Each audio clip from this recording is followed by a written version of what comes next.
ಈಗಾಗಲೇ ನಮ್ಮ ಚಾನಲಲ್ಲಿ ಬೇಸಿಗೆ ಕಾಲದಲ್ಲಿ ಮಕ್ಕಳಿಗೆ ಯಾವೆಲ್ಲ ರೀತಿಯಾದಂಥ ಆಹಾರಗಳನ್ನು ಕೊಡಬೇಕು ಅಂತ ತಿಳಿಸ್ಕೊಟ್ಟಿದ್ದೀನಿ.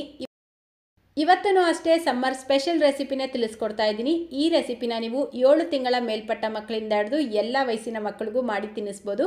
ಬನ್ನಿ ಈಗ ಮಾಡೋದು ಯಾವ ರೀತಿ ಅಂತ ನೋಡೋಣ.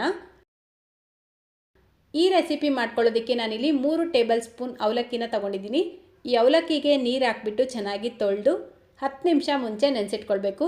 ಗಟ್ಟಿ ಅವಲಕ್ಕಿ, ಪೇಪರ್ ಅವಲಕ್ಕಿ ಯಾವುದು ಬೇಕಾದರೂ ಉಪಯೋಗಿಸ್ಬೋದು. ಈಗ ಗ್ಯಾಸ್ ಸ್ಟವ್ ಮೇಲೆ ಒಂದು ಪ್ಯಾನ್ ಇಟ್ಕೊಂಡು ಅರ್ಧ ಟೀ ಸ್ಪೂನ್ ತುಪ್ಪ ಸೇರಿಸ್ಕೊಳ್ಳಿ. ತುಪ್ಪ ಬಿಸಿ ಆಗ್ತಾ ಇದ್ದಂಗೆ ಇದಕ್ಕೆ 1 ಚಿಟಿಕೆ ಜೀರಿಗೆ ಸೇರಿಸ್ಕೊಂಡು ತುರಿದಿಟ್ಕೊಂಡಿರುವಂಥ ಅರ್ಧ ಕ್ಯಾರೆಟ್ ಸೇರಿಸ್ಕೊಂಡು ಫ್ರೈ ಮಾಡ್ಕೊಳ್ತಾ ಇದ್ದೀನಿ. ಕ್ಯಾರೆಟ್ ಸೇರಿಸ್ಕೊಂಡ್ಮೇಲೆ ಜಸ್ಟ್ 1 ನಿಮಿಷ ಇದನ್ನು ಫ್ರೈ ಮಾಡಿಕೊಂಡು 10 ನಿಮಿಷ ಮುಂಚೆ ನೆನೆಸಿಟ್ಕೊಂಡಿರುವಂಥ ಅವಲಕ್ಕಿನ ಸೇರಿಸ್ಬಿಟ್ಟು ಮಿಕ್ಸ್ ಮಾಡ್ಕೊಳ್ಳಿ.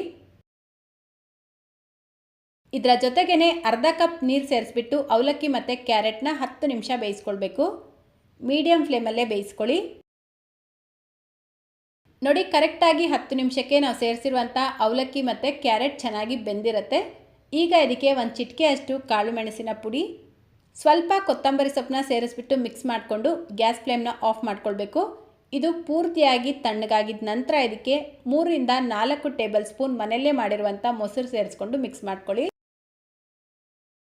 ಚಿಕ್ಕ ಮಗುಗೆ ನೀವು ಯಾವಾಗಲೇ ಮೊಸರು ಕೊಟ್ಟರು ಅಂಗಡಿಯಲ್ಲಿ ಸಿಗುವಂಥ ಮೊಸರನ್ನ ಕೊಡಬಾರ್ದು. ಮನೆಯಲ್ಲೇ ಮಾಡಿರುವಂಥ ಮೊಸರು ಕೊಡೋದು ಒಳ್ಳೆಯದು.